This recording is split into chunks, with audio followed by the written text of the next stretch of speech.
Hello and welcome to Mindful Monday. This is Wendy Reese Hartman, and today we are talking about fear of failure.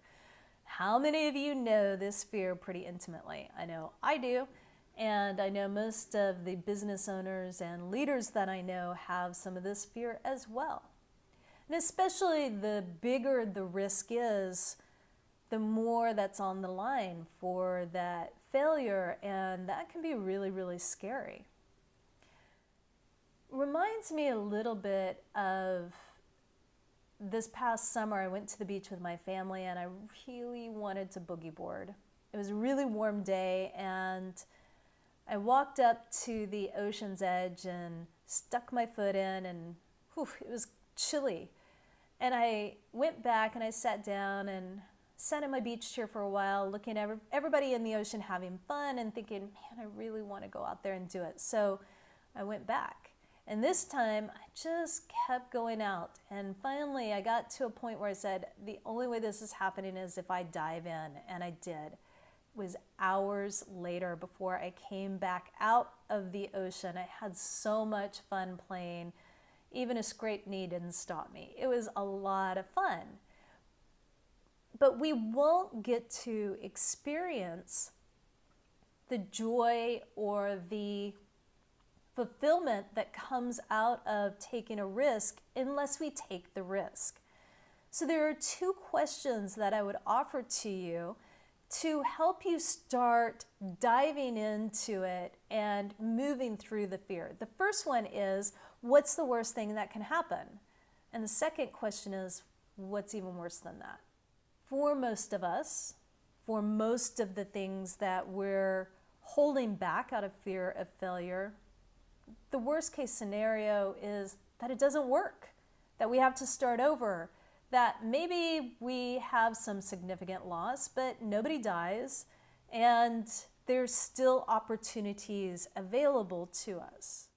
As we bring that awareness, we can keep moving forward. Then we can start to break those samskaras, those patterns, and start to rewrite narratives.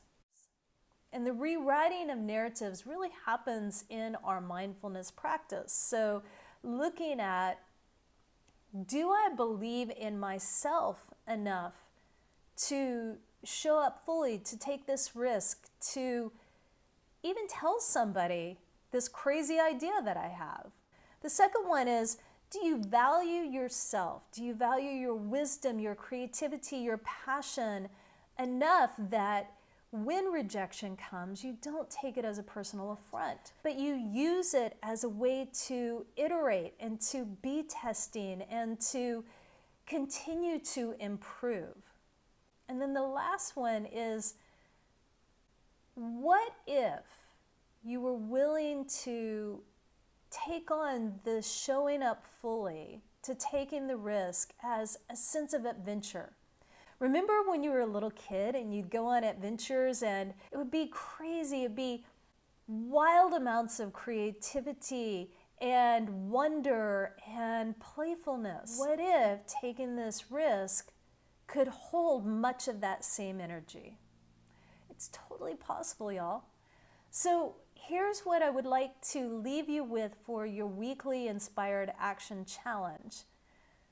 Think about one fear. Just one, some wild, crazy idea that you've had and you're so scared that it won't work, that you won't put it into the world. And think about, how can you reframe that so that it's more playful, it's more fun, that you dive in and discover that the worst case scenario really isn't that bad. And you start to believe in yourself enough that you can post it in the comments below, along with how you're choosing to reframe this. I cannot wait to read your comments. I do read them and I do respond to them. So please take a moment to do that. And if you haven't subscribed to the channel yet, take a moment to do that too and turn on the notifications so that you are the first to know when I post a new video, and there will be more and more posted all the time. So We always have the Mindful Monday and we always have the Wisdom Wednesday, but there's going to be some more cool stuff coming, so be the first to know. Really appreciate you watching. Infinite love and gratitude. Till next time, be whole.